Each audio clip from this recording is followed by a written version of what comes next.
Maximum RERA के जो project आ रहे हैं वो आ भी इसी जोन में रहे हैं नरेंद्र, जो हम 352 नेशनल हाईवे दिल्ली चंडीगढ़ और 334 के बीच में बात कर रहे हैं। और लोग इस टाइम मेरे ख्याल।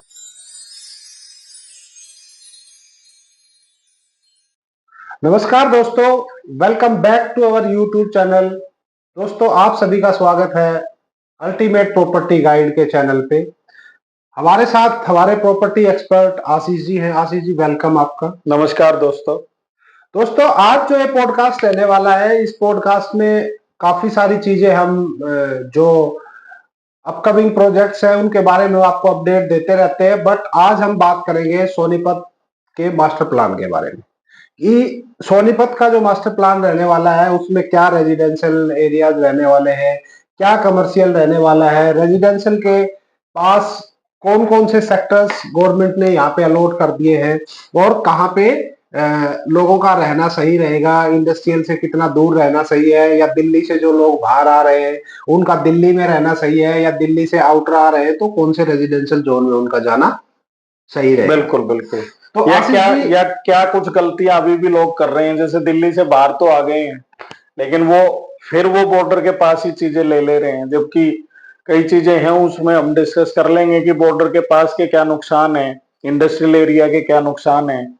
तो आशीष जी, आप ये बताओ कि आज की डेट में हमें ये बताओ सबसे पहले तो, क्या कोई आपके पास प्रोजेक्ट प्री लॉन्चिंग में कोई प्रोजेक्ट है जिसमें हम आज इन्वेस्ट करें तो हमें बहुत ही शॉर्ट टाइम में चीजें हमें अच्छा अप्रिसिएशन मिल जाए, जिससे हमें ज्यादा वेट ना करना पड़े।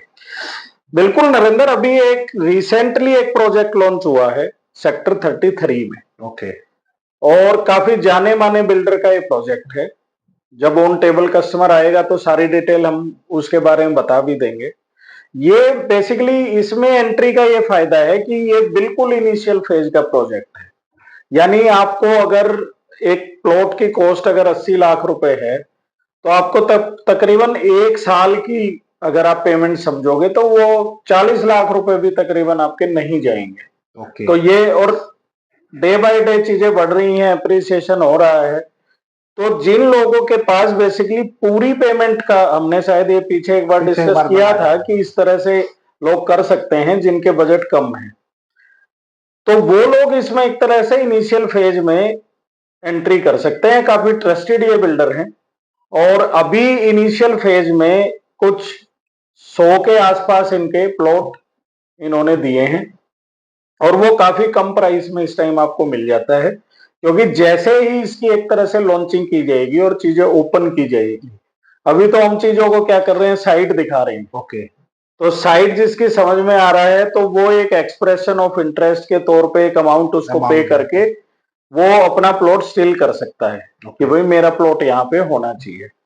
और एक्सप्रेशन ऑफ इंटरेस्ट के हिसाब से भी हम सिर्फ उतने ही लोगों का एक तरह से इन्वेस्टमेंट का पैसा लेंगे, जितने वे प्लॉट हैं उतनी ही इन्वेस्टर्स रहेंगे, उससे ज्यादा नहीं रहेगा।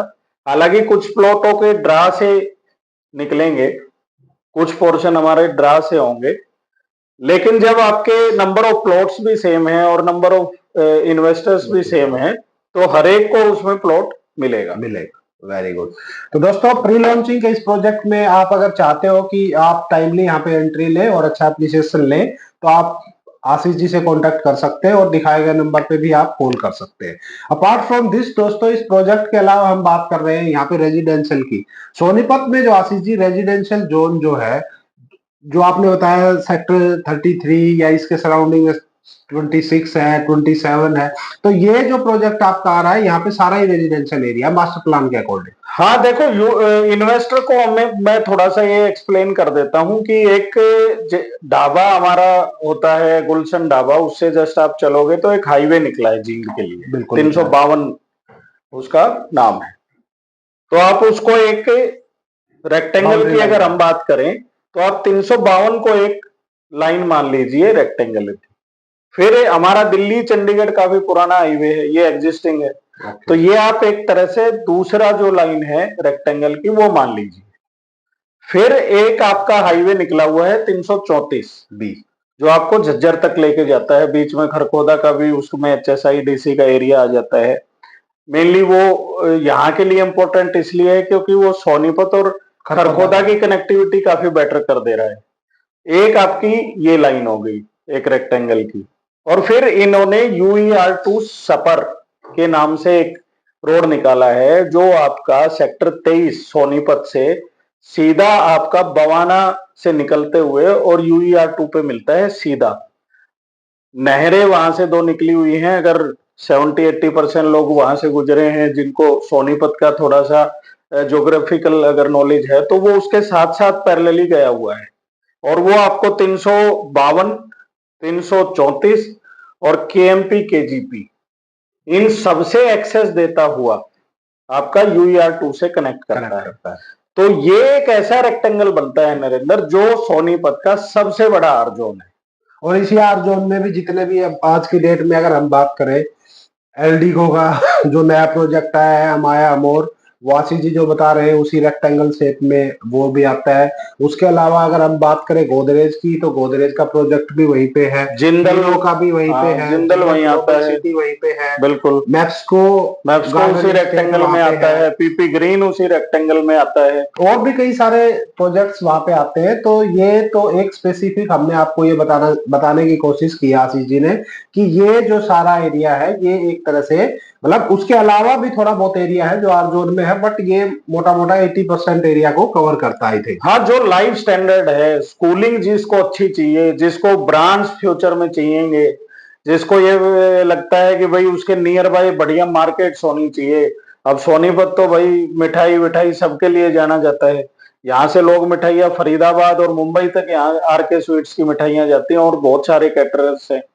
तो ये वो एक तरह से रेक्टेंगल बनता है जहां पे आपका कंप्लीटली आर जोन है, और एक फैमिली के लिए जितनी भी पॉसिबिलिटीज उसको चाहिए होती हैं या जो उसकी रिक्वायरमेंट्स होती हैं वो आपको इस बड़े आर जोन में ही मिलेंगी। कि इन प्लेस की आप एक ऐसे आर जोन में ले लो कि जो 3 तरफ या 4 तरफ से पहले इंडस्ट्रियल एरिया से घिरा हुआ है, तो एक हेल्दी इन्वायरमेंट की वहां पे आपको कमी हमेशा महसूस होगी।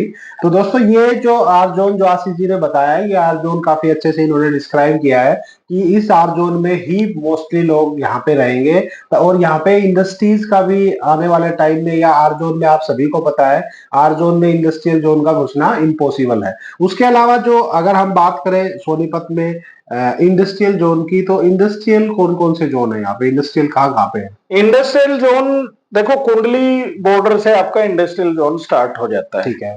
शायद मैं उसी गलती की इनिशियल फेज में अभी जब हम वीडियो स्टार्ट की थी तो मैं उसी गलती की बात भी कर रहा था कि लोग दिल्ली से निकलना तो चाह रहे हैं लेकिन बॉर्डर से दूर ही नहीं जाना चाह रहे। ओके।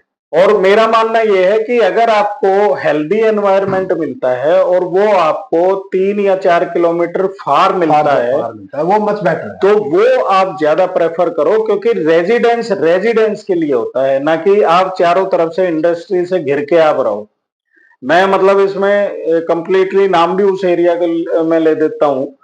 आपका कुंडली का जो एरिया है वो एक तरह से 3 मेजर इंडस्ट्रियल जोन से घिरा हुआ है, जिसमें एक तरफ आपका कुंडली आ जाता है, एक तरफ नाथुपुर आ जाता है, फिर राई इंडस्ट्रियल एरिया है, और राई इंडस्ट्रियल एरिया का कुछ पार्ट आपका जहां पे KMP KJP है बड़ खालसा की तरफ, और उधर भी एक तरह से इंडस्ट्रियल जोन है। तो वो भले ही कुछ तो TDI की कुछ खामियां रही कि उन्होंने जो एक्वायरमेंट थी वो पेंडिंग छोड़ दी, तो उसमें रोड आपके कोई बना है कोई नहीं बना, कोई आपका 100 मीटर चलता है तो खत्म हो जाता है, वो प्रॉब्लम्स तो आप फेस करोगे ही करोगे, क्योंकि वो रेरा के तो में तो आते नहीं है इस टाइम, तो उससे पहले के वो प्रोजेक्ट हैं।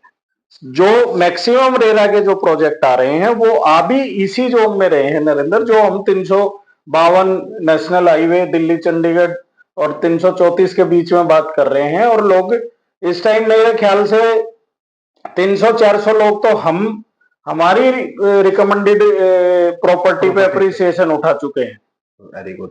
तो ये दोस्तों आशीष जी ने बताया कि मोटा मोटा अगर हम बात करें इंडस्ट्रियल जोन्स की, तो इंडस्ट्रियल जोन सोनीपत में कुंडली का एक इंडस्ट्रियल जोन इन्होंने बताया, एक राई में है, एक कुछ सीएलयू लैंड लेके बड़खालसा की तरफ जाएंगे तो वहां पे भी आपको मिल जाएगा। उसके आगे थोड़ा सा चलते हैं तो मुरथल में कुछ पैच है थोड़ा सा जहाँ पे इंडस्ट्रियल एरिया डेवलप किया गया है। उसके बाद बड़ी एक इंडस्ट्रियल एरिया है सोनीपत में, और उसके आगे जाके फिर अंतरराष्ट्रीय जो सब्जी मंडी और वो गन्नौर के पास में। देखो आर जोन में और भी फैसिलिटी नरेंद्र मिल जाती है, जैसे मेरे सामने मास्टर प्लान रखा है, हम तो रोज ही देखते हैं तकरीबन, लेकिन कस्टमर को कई बार चीजें भाई हो सकता है मैप उसके पास ना हो, उसको समझ में ना आए। आर जोन में देखो गवर्नमेंट भी क्या प्लान करती है, जितने भी आपके मिनी सेक्रेटरिएट के ऑफिस हैं वो आर जोन में रहेंगे। बिल्कुल राइट। उसके लिए इन्होंने सेक्टर 3 को और सेक्टर 4 को डिक्लेयर भी किया हुआ है। बिल्कुल। पब्लिक और सेमी पब्लिक जो जोन है वो भी आपका आर जोन में रहेगा, क्योंकि जितनी भी आपके बस के ट्रांसपोर्ट के लिए चलेंगे, फायर के जो ऑफिस है वो इंडस्ट्रियल का अलग होता है और रेजिडेंशियल का अलग होता है, तो पब्लिक सेमी पब्लिक ऑफिस भी आपके यहीं रहने वाले हैं। ऑटो मार्केट का भी इन्होंने यहाँ पे प्लान किया हुआ है, जहाँ पे सारी दुकानें ऑटो पार्ट्स की ही बनेंगी, जहाँ पे आपके सारे मेजर ब्रांडेड स्टोर ही होंगे कार्स के, तो वो भी इन्होंने सेक्टर 4 को आइडेंटिफाई किया हुआ है। तो ये सारी फैसिलिटी आपको एक आर जोन में ही, जैसे अभी बस स्टैंड आ रहा है जाट जोशी में, अभी बस स्टैंड आ रहा है, मैंने स्टेटस पे भी डाला था व्हाट्सएप के पे, पता नहीं कुछ कस्टमर को समझ आया होगा कुछ को नहीं। पीपीपी मोड पे वो बन रहा है। ओके। पीपीपी आपका होता है पब्लिक प्राइवेट पार्टनरशिप। ओके। ये भी आपको इसी आर जोन में मिलने वाला है। तो बॉर्डर पे वो फैसिलिटी आपको कभी नहीं मिलेंगी जो आपको एक बड़े आर जोन में मिलेंगी। हाँ, जो सोनीपत का मास्टर प्लान है वो काफी अच्छे से बनाया गया है, क्योंकि गवर्नमेंट नहीं चाहती कि किसी भी तरह की हैसल्स हो यहाँ पे, या किसी भी तरह की अनऑथराइज्ड कॉलोनी डेवलप होना ही बंद हो गई है। बिल्कुल कंट्रोल। जो मास्टर प्लान है वो रेजिडेंशियल जोन को अलग से डिस्क्राइब किया गया है, कमर्शियल को अलग से डिस्क्राइब किया गया है, पब्लिक यूटिलिटी के लिए चीजों को अलग से डिस्क्राइब किया गया है, ट्रांसपोर्टेशन के लिए अलग से रखा गया है, और कुछ ओपन स्पेस भी रखे जाते हैं ताकि आने वाले टाइम में किस एरिया को ज्यादा हमें बढ़ाना है या कुछ और करना है तो उस तरह की फैसिलिटीज। और एज वेल एज कुछ गवर्नमेंट देखो सारी चीजें साथ लेके चलती है, कुछ लैंड ऐसी भी रहेंगी जो कि एग्रीकल्चर लैंड में रहेंगी। तो इस तरह से दोस्तों ये मास्टर प्लान जो है सोनीपत का बनके अच्छे से तैयार कर चुकी है गवर्नमेंट, और इसको अच्छे से इम्प्लीमेंट भी कर रहे हैं। क्योंकि आजकल दोस्तों देखो आपने पहले सुना होगा कि कोई अच्छा सेक्टर जहाँ पे डेवलप होता था तो उसके पास में कच्ची कॉलोनियां डेवलप हो जाती थी, जिससे कि सेक्टर का सारा लेआउट वगैरह सारा खराब हो जाता, सारी चीजें प्रॉब्लम आ जाती थी। बट अब नाउ डेज ये चीजें गवर्नमेंट अवॉइड करती है, और कहीं पे भी आपने देखा होगा कि कोई कच्ची कॉलोनी रिसेंटली कोई बिल्कुल देखो अगर रेजिडेंस के पास अगर आपका इंडस्ट्रियल एरिया है तो ऑब्वियसली उसमें रेड कलर इंडस्ट्री भी होंगी, बिल्कुल रेड जोन इंडस्ट्री भी होगा।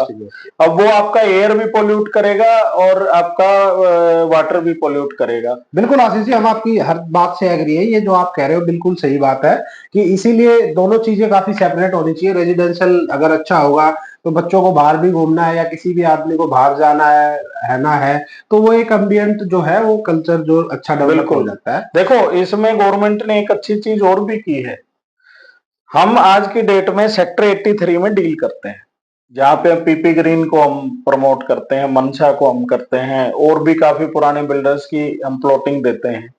अब देखो उसमें हालांकि लोगों को वहां पे आज अगर वे जाएंगे तो वेयर हाउस दिखेंगे, बिल्कुल लोगों को ये लगता है, अभी बहुत सारे ऐसे इन्वेस्टर हैं जिनको ये कंफ्यूजन डिफरेंस ही नहीं पता कि एक वेयर हाउस और एक इंडस्ट्री में क्या डिफरेंस होता है। बेसिकली वो वेयर हाउस का भी वहां पे एक जोन रखा गया है, जैसे आज की डेट में अमेज़न चलता है तो वो वेयर हाउस से चलता है, फ्लिपकार्ट आपका चलता है वो वेयर हाउस से आपका चलता है, जनरल कोरियर्स करवाते हैं, उन सब चीजों के लिए भी चाहिए। बिल्कुल आइसक्रीम्स के आपके वेयर हाउस होते हैं जहां पे आप इन आउट का रिकॉर्ड रखते हो, वहां पे ऐसी कोई भी एक्टिविटी नहीं होती कि जिससे आपका वाटर और एयर पोल्यूट हो रहा हो। तो 83 में फ्लिपकार्ट अमेज़न और इनके भी उन्होंने ऑलरेडी एक सेक्टर इनका पड़ता है 85 और 86, ये दो सेक्टर इन्होंने वेयर हाउस के लिए भी रखे हुए हैं, ताकि जो लोग ऑनलाइन शॉपिंग करते हैं तो इजी, जैसे मीशो आपके हो गए और बहुत सारे उनको भी ये दे रहे हैं। अभी एग्जिस्टिंग में फ्लिपकार्ट वहां है भी, तो ये आर जोन के पास ही तो वेयर हाउस का होना, क्योंकि डिलीवरी बड़ी फास्ट हो जाएगी। और क्योंकि वेयर हाउस वगैरह में पोल्यूशन वगैरह के इतने कॉल्स नहीं होते हैं, तो इस वजह से भी रेजिडेंशियल एरिया के साथ में इनको रखा जा सकता है। तो उसके अलावा राशिद जी एक चीज बताओ हमें कि जो आज की डेट में अगर हम सोनीपत में इन्वेस्ट करते हैं, सोनीपत में इन्वेस्टमेंट आज की डेट में बहुत सारे लोग यहाँ पे इन्वेस्ट कर चुके हैं, और हाई राइज से निकल के जो लोग आ रहे हैं, या अगर हम कहें कि कुछ सेक्शंस या कुछ ब्लॉक्स जो काफी कंजेस्टेड हो चुके हैं, जहाँ पे लोग रह रहे हैं, वहां से अगर हम सोनीपत में अगर आज इन्वेस्ट करते हैं तो वो उनके लिए बेहतर रहने वाला है। बिल्कुल बिल्कुल। क्योंकि आप हाई राइज से आओगे तो आपको यहाँ फ्री होल्ड प्रॉपर्टी मिल रही है एज ए लैंड, या एक रो प्लॉट आपको मिल रहा है, तो यहाँ इन्वेस्टमेंट करना आज की डेट में देखो, फ्लैट हाई राइज में आप कोई फ्लैट पार्क फेसिंग ले सकते हो, लेकिन पार्क फ्लैट में बना नहीं सकते। जब आपको एक प्लॉट आपको मिल रहा है, आपको ये पता है कि भाई वो 4 फ्लोर तक उस पे अलाउ है, तो आजकल तो टेरेस गार्डन का और दुनिया भर का इस तरह का ट्रेंड है, और बहुत सारे लोग टेक्नोलॉजी में इतनी आगे ले गए हैं एग्रीकल्चर को कि दुनिया मतलब अपनी फैमिली के लिए अगर किसी को गार्डनिंग का शौक है तो छत पे भी आपकी गार्डनिंग करके और फार्मिंग करके अपने घर के लिए चीजें उगा सकता है। तो इन सारी चीजों से आप फ्लैट में महरूम हो जाते हो, तो प्लॉट तो ऑब्वियसली उससे बेटर रहेगा ही रहेगा। चाहे आप 10 बाय 10 का ही एक पार्क डेवलप करो, लेकिन आप अपनी एक हॉबी के हिसाब से, हेल्थ के हिसाब से आप डेवलप तो कर सकते हो ना। तो वो हाई राइज से जब आप निकल रहे हो, हाई राइज में जा रहे हो, तो मुझे वो चीज फिर समझ में नहीं आती है, क्योंकि यहाँ पे रजिस्ट्री का ऐसा कोई इशू नहीं है, ऑथराइज में बैंक लोन का ऐसा कोई इशू नहीं है कि भाई जो ऑथराइज है उस पर कोई बैंक लोन ना कर रहा हो। तो आपको एक तरह से गवर्नमेंट भी तो ये कह रही है ना कि यार आप फ्री होल्ड पे जाओ ना चीजें, तभी तो लोन वगैरह सारा एक्सेप्ट कर रहे हैं, दे रहे हैं। बिल्कुल दोस्तों, यहाँ के सोनीपत में किसी भी सेक्टर में या किसी भी दीनदयाल के प्रोजेक्ट में आप अगर किसी भी तरह की इन्वेस्टमेंट के लिए सोच रहे हैं, या किसी भी तरह की इन्वेस्टमेंट आप यहाँ पे करना चाहते हो, तो आप हमारे दिखाए गए नंबर्स पे कॉल कर सकते हैं। और इस तरह के इंफॉर्मेशन के लिए, या इस तरह के जो नई नई अपडेट्स आती है, या काफी डिटेल में आपको कोई भी इंफॉर्मेशन चाहिए, तो आप कमेंट बॉक्स में डाल सकते हो, ताकि हम नेक्स्ट पॉडकास्ट उसी पे बनाए, ताकि आपको ज्यादा जानकारी इन सब चीजों के बारे में दे सके। तो आशीष जी का ये मानना है, या आज की डेट में हर कोई यहाँ पे जितने भी इन्वेस्टर्स हमारे आ रहे हैं, या जो लोग यहाँ पे विजिट करके गए, वो देखते हैं तो उन लोगों को समझ आती है चीजें। तो आप यहाँ पे विजिट करें, अपना जो भी टाइम स्पेयर करके आओगे तो उसका आपको आने वाले फ्यूचर में भी उसका एडवांटेज मिलेगा। तो आप यहाँ पे इन्वेस्ट अगर करना चाहते हो तो आप हमारे दिखाए गए नंबर्स पे कॉल करें, और आप यहाँ पे किसी भी सेक्टर में या किसी भी दीनदयाल के प्रोजेक्ट में आप हमारे थ्रू इन्वेस्ट करेंगे तो हम आपको बेहतर डील करवा के देंगे। गाइडेंस भी हम उसी आपको मिलेगी, और वो उसके जो कोई चार्जेस, ऐसा कोई चार्जेस नहीं है हमारे। आप गाइडेंस फोन से भी ले सकते हैं, विजिट करते हुए भी ले सकते हैं। आप हमारी रिकमेंडेशन भी पूछ सकते हैं कि मैंने ये साइट आपके साथ विजिट की है, तो आप कौन सी रिकमेंड करते हो। तो दोस्तों, किसी भी प्री लॉन्चिंग में, या जो भी डेवलप्ड प्रोजेक्ट्स हैं, या रेडी टू मूव प्रोजेक्ट में किसी भी तरह के इन्वेस्टमेंट के लिए अगर आप सोच रहे हो, तो दिखाए गए नंबर्स पे कॉल करें और आप अपनी यहाँ पे इन्वेस्ट करें। तो thank you for watching our videos दोस्तों, धन्यवाद।